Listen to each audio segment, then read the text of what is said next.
Nah ini gue ada pertanyaan nih unik nih. Kalau netizen tanyanya biasa sama. Mereka pengen tahu sahamnya apa. Kalau misalnya gue bikin pertanyaan lebih unik. Lu cuma boleh pilih 3 saham. Cuman gak boleh lu trade dalam setahun. Lu harus holdnya 10 tahun. Holdnya 10 tahun ya? 10 tahun. Kira-kira apa? Ya ini di sekarang, di pikiran lu aja. Tapi gue udah kondisi kaya seperti sekarang. Iya, kondisinya lu kaya seperti sekarang. Kaya seperti sekarang gue masuknya blue chip. Blue chipnya apa? 3-nya apa? Blue chip gue mungkin 1 Mandiri, 2 BNI, 3 BRI. Oke, jadi lu masuk 3 itu ya? 3 itu. Sekarang pun juga gue ada masuk 3 itu. Kenapa yang BUMN bro? Bukannya berbahaya ketika misalnya let's say, ini gue ngomong Wakanda ya, pemerintah Wakanda tiba-tiba mau hapus mikro punya loan. Itu kan pasti asing hilang semua. Karena gue merasa pertama dividennya itu udah gede banget.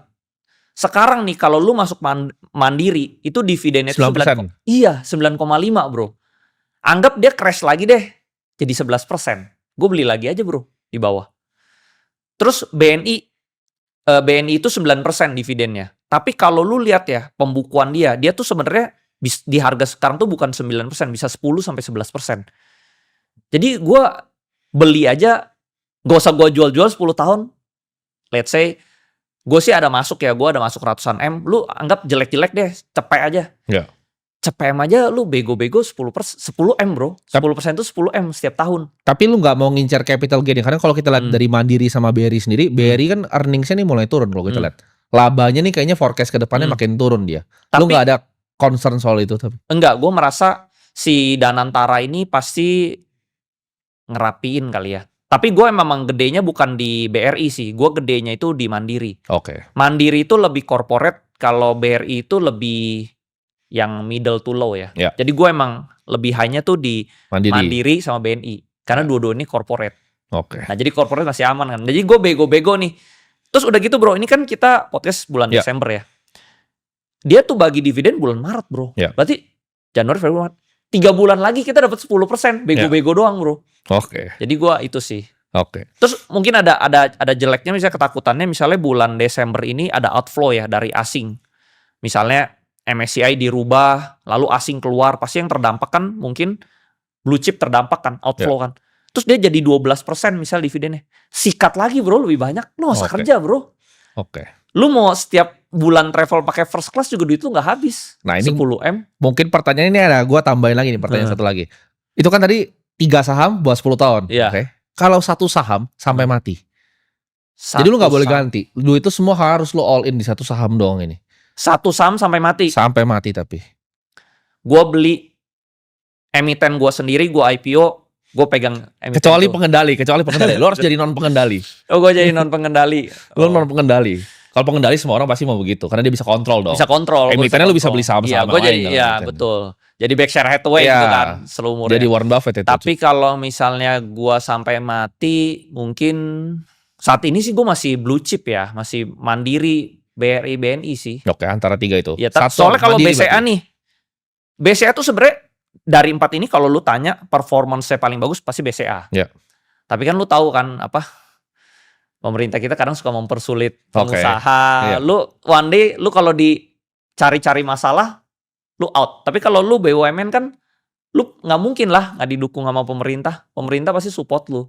Jadi kalau paling aman menurut gua blue chip yang BUMN, nggak bakal diganggu. Menurut lu kondisi ekonomi Indonesia ini 2045 itu bakal seperti apa kan? Kalau kita baca data-datanya semua, kita top 4 top 5 lah GDP ya. Nah menurut lu itu capital marketnya akan jadi seperti apa? Menurut gua 2045 pasti capital marketnya pasti berkembang pesat pasti ya. Karena gua di 2020 itu investor saham cuma 9 juta. Per tahun ini investor saham tuh udah 20 juta bro. Udah naik 2 kali lipat lebih. Jadi menurut gua ini kan compounding pasti kan. Compounding jadi harusnya pasti capital marketnya mungkin bisa jadi kayak India mungkin. Menurut gua sih Indonesia sama India tuh mirip.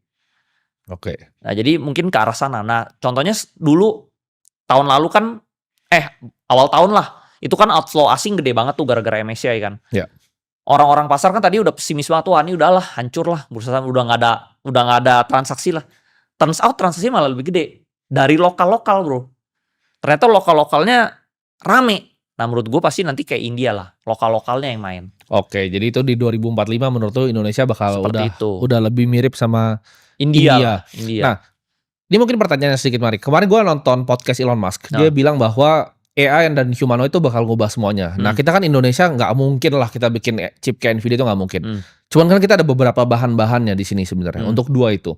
Menurut lu apakah ada saham-saham yang menarik justru untuk sampai 20 tahun ke depan yang merupakan bahan mungkin raw material dari chip ini dan juga robot-robot ini? Kayak misalnya pasir silika kan dipakai tuh. Iya, betul. Pasir silika dipakai untuk bikin chip ya. Iya. Tapi menurut gua kalau di Indonesia kurang. Soalnya tambang itu izinnya tuh setiap dari gua kan dulu bokap gua juga ditambang ya. Jadi menurut gua tuh tambang itu adalah bisnis yang tidak stabil.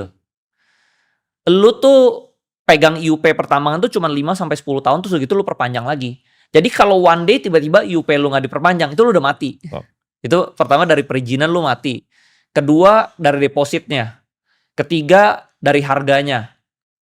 Keempat, kalau tiba-tiba ada material lain yang bisa substitute, itu juga mati bro. Contoh dulu kan, misalnya orang pakai batu bara, terus bisa disubstitute pakai yang green. Terus dulu, contoh tanah liat gua tuh, bokap gua kan itu dibakar jadi keramik bro, keramik-keramik kayak gini. Ya kan. Tapi ternyata bisa disubstitute pakai tanah liat tipe lain. Nah, jadi itu bisa berubah. Nah, contohnya nikel juga.